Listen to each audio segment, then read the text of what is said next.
Nobody is worse than Ben Simmons. Ben Simmons might also be the weakest, most pathetic excuse for a professional athlete we have ever seen in not just American history, but the history of sports. I don't know. I think it's the same as I would have told you yesterday. See how he progresses and see if there's an opportunity for him to play at some point in the series. You have to get rid of Ben Simmons. I feel like whether you like him or dislike Kevin Durant, you have to admit that he is without a doubt the greatest scorer in our generation. You can make some arguments for other players in the NBA if you really wanted to, and you could also say LeBron James is a better all-around player, but for the most part, whenever I think the best scorer of our generation, Kevin Durant comes to mind. Unfortunately for KD, it seems like he didn't necessarily manage his career in the greatest manner, and there are some things that were his fault, and at the same time, there are some things that weren't his fault. I want to get to all that in this video. Now, before we get to the content, I just want to let you guys know that I have a Discord community that you can join so you could tell me to my face that you really don't like the Los Angeles Lakers. If you also take a moment to leave a like, subscribe, and turn on our notifications, that'd be greatly appreciated. Now that we get all that out of the way, cue the intro.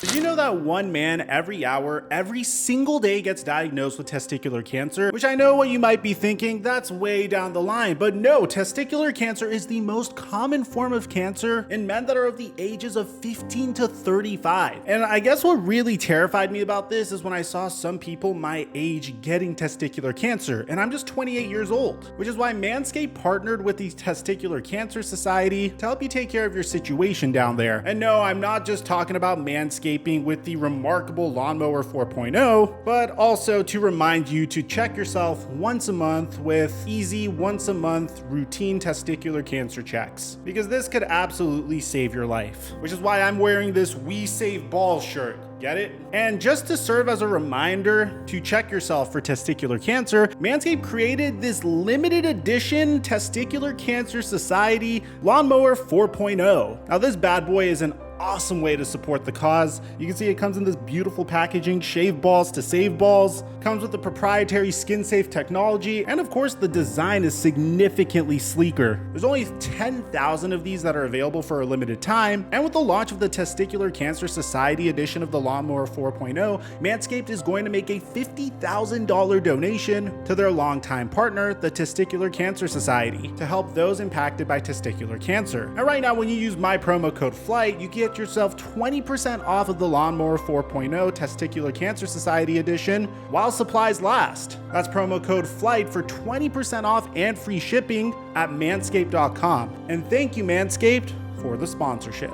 Mic check 1 2 1 2. What's going on, everybody? I'm gonna be very honest and forthcoming about my perception on Kevin Durant. Like everyone, I was infatuated with the individual once he was drafted by the Seattle Sonics and grew with the OKC Thunder, the greatest what-if story in NBA history. If James Harden didn't get traded and if specific moves were done in specific ways, we could have seen a completely different result from that young OKC Thunder core. And ultimately, James Harden, Kevin Durant, and Russell Westbrook, as a result of that, are forever linked to one another. In the beginning of this season, we were all really excited about a potential Los Angeles Lakers versus Brooklyn Nets finals matchup. Why? Because you had LeBron James going up against Kyrie Irving, former teammates, and now LeBron James is teaming up with Russell Westbrook, who gets to go up against James Harden and Kevin Durant as well. So I felt like that was going to be a very awesome story. Clearly, it didn't happen. Neither of those teams got to where they needed to be because, of course, the NBA is very unpredictable. That's why we watch the NBA. That's why the games are played. But in the case of Kevin Durant, there's one thing that's always been haunting this individual, and it's very clear based off of his interactions with Twitter. He has a burner account where he actually responds to people's hate comments on him. He actually reads Twitter the moment games end. He's known for arguing with fans and is considered to be one of the most sensitive players in the entire NBA. And even for that, I'm not gonna hate on him for it, because he's playing basketball in a completely different generation. Especially as a YouTube content creator, I know what it's like to put hours and hours and hours into a video only for a comment to say, "Your content stinks, I'm unsubscribing," and then that ultimately resulting in a huge damper on my day. I can't insult Kevin Durant about that, but if there's one thing that always will haunt Kevin Durant, and something that people will always give him flack for, is when he left the OKC Thunder after losing a 3-1 series lead to the Golden State Warriors, who granted they won 73 games that season, but after the Golden State Warriors would lose to the LeBron James-led Cleveland Cavaliers following a controversial suspension of Draymond Green, and coming back from 3-1 to win against the Golden State Warriors as well in the NBA Finals, Kevin Durant opted to join them. And this is no disrespect, because people right now are going to defend Kevin Durant, just as people back in Wilt Chamberlain's era were defending how prolific his statistics were. But when it comes down to it, 10 years down the line, 20 years down the line, whenever we see other talented basketball players come and go, this is definitely going to be something people are going to hold against Kevin Durant. Joining the Golden State Warriors, joining a very loaded super team. But what was done was done.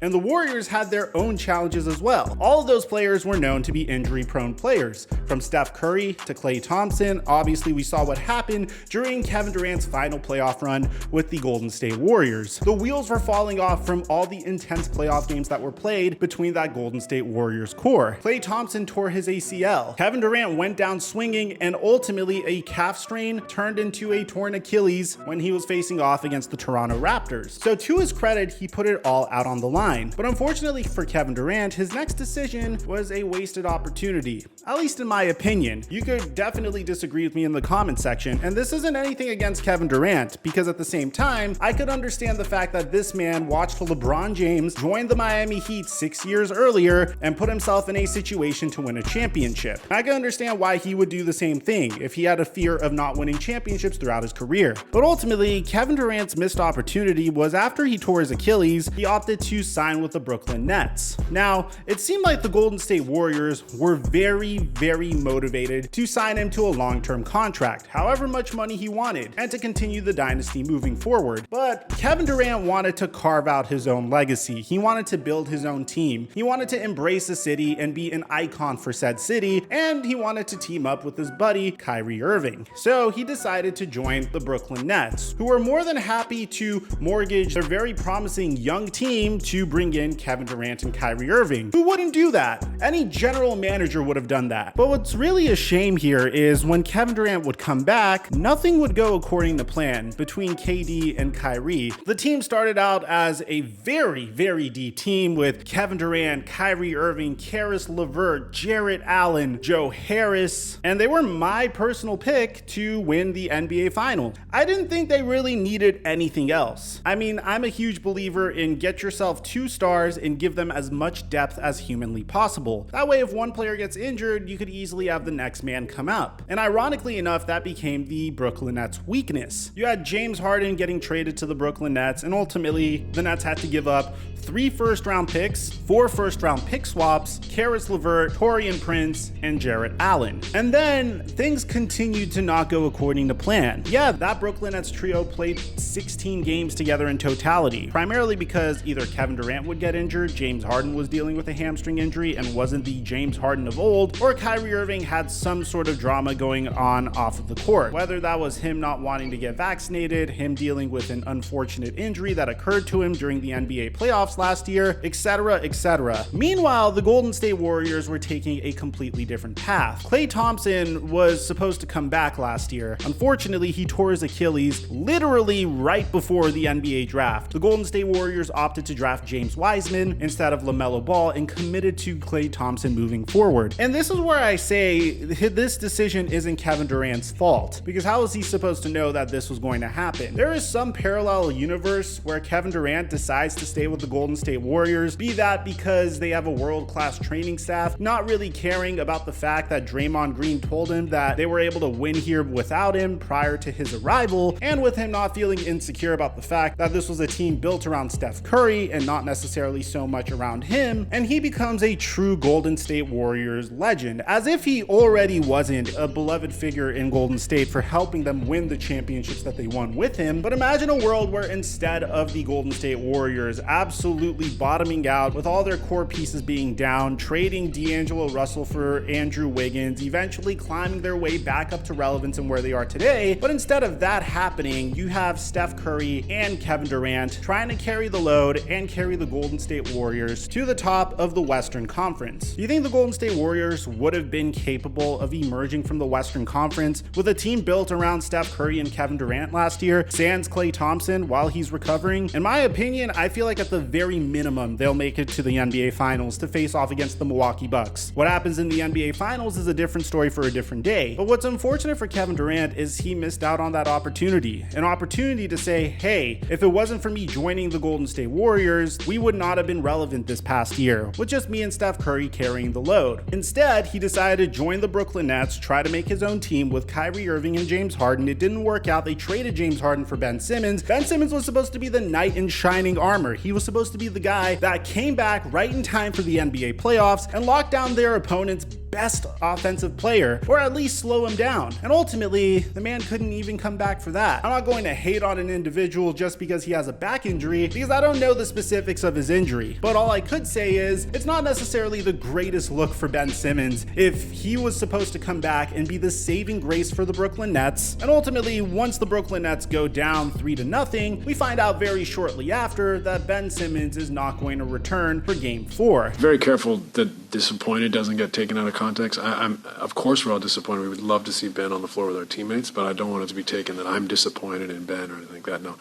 back is his back. We got to work through this, and he's got to continue to fight as all guys do when they're returning to play.